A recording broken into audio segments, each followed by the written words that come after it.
السلام علیکم ورحمۃ اللہ تعالی وبرکاتہ۔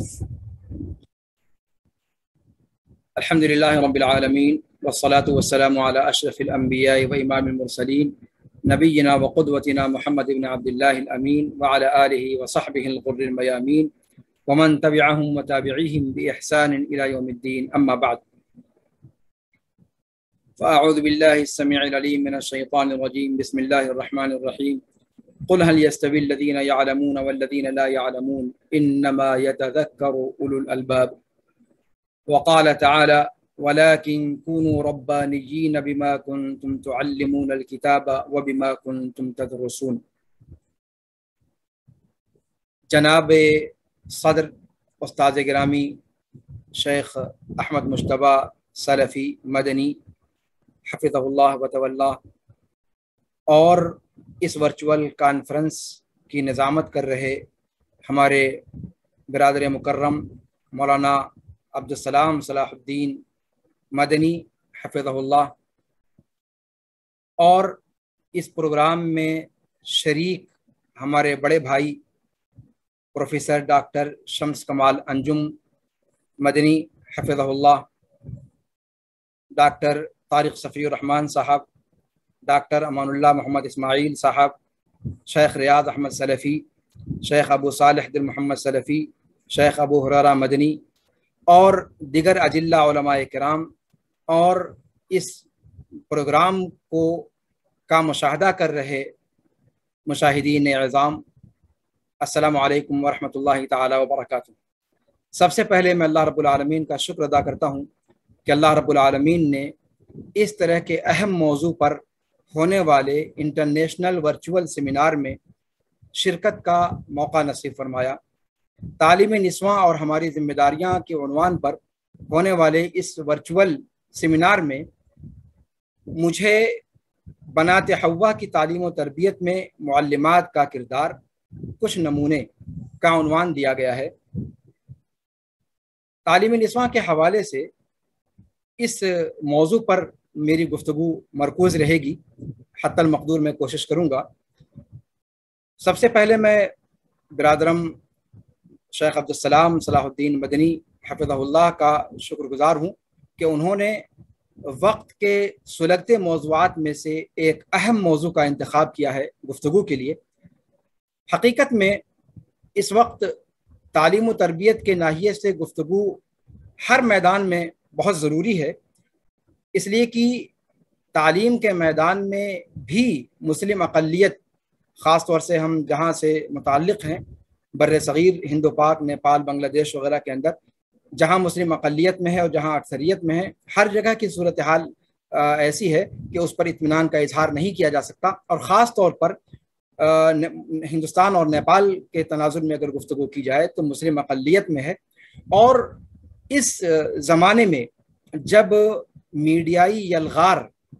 اپنے شباب پر ہے اور الیکٹرانک میڈیا اور انٹرنیٹ اور جو قنوات ٹیلی ویژن چینلز ہیں اور ڈش وغیرہ کا جو دور چلا ہوا ہے، اور مختلف چینلز سے جس طریقے سے اس امت مسلمہ کے شباب کو یا نوجوان نسل کو اور تعلیم و تربیت کے مرحلے میں رہنے والے طلباء اور طالبات کے ذہن و دماغ کو برین واش کیا جا رہا ہے، اس چیز سے ہم میں سے کوئی غافل نہیں ہے۔ ایسے ماحول میں تعلیم و تربیت پر گفتگو کرنا اپنے آپ میں ایک بہت زیادہ معنویت کا حامل موضوع ہے، لیکن لڑکیوں کے تعلق سے گفتگو کرنا خاص طور سے بہت زیادہ اس کی اہمیت ہے۔ ابھی تک جتنے بھی بنات چلائے جا رہے ہیں جن میں لڑکیوں کی تعلیم کا، تربیت کا انتظام ہے، ان جگہوں پر عمومی طور پر جو مشاہدہ ہے وہ یہ کہ ان جگہوں پر بھی جو اس دور کی جو پریشانیاں ہیں، اور خاص طور پہ علمانیت اور الحاد کا جو زور ہے اور مخرب اخلاق تعلیمات کا جو غلغلہ ہے، اس مد کے سامنے خود ہمارے جو طالبات کے مدارس ہیں وہ بھی بہت زیادہ محفوظ نہیں ہیں، بلکہ صورتحال اس قدر